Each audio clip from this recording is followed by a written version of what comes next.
Hai orang DPR buat raw di wali buat raw sama dekat wali ya.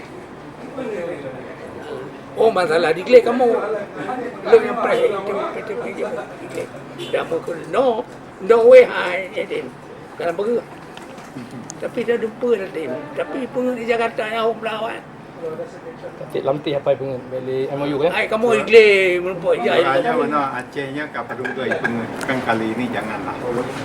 Syederalun, mantan Menteri Pertahanan Gerakan Aceh Merdeka Zakaria Saman atau Apakarya menggunakan kursi roda saat menghadiri pertemuan dengan unsur pimpinan DPRA dan Wali Nanggro di ruang kerja Ketua DPRA Tengku Muharudin Selasa 17 Oktober. Lama-lama habis kita cakap banyak, bicara banyak, rencong kiri kanan, dompet hilang itulah.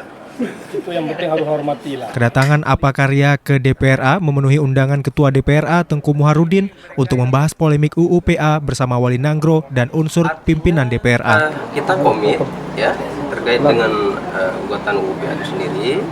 Kita berharap pemerintah pusat akan lebih hati-hati ya apabila merevisi ataupun mencabut pasal-pasal itu.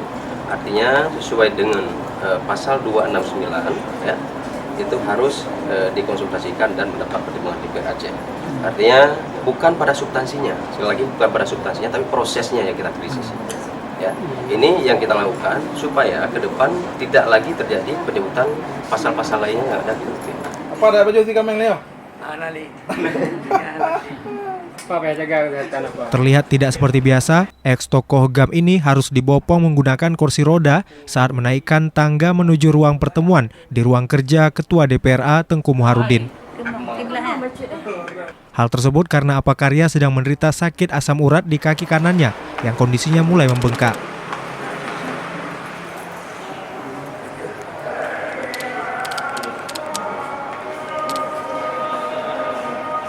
Tim medis Sekretariat DPRA juga sempat memeriksa tensi darah dan kadar asam urat Apakarya. Dari Banda Aceh, Muhammad Ansar, Serambi On TV.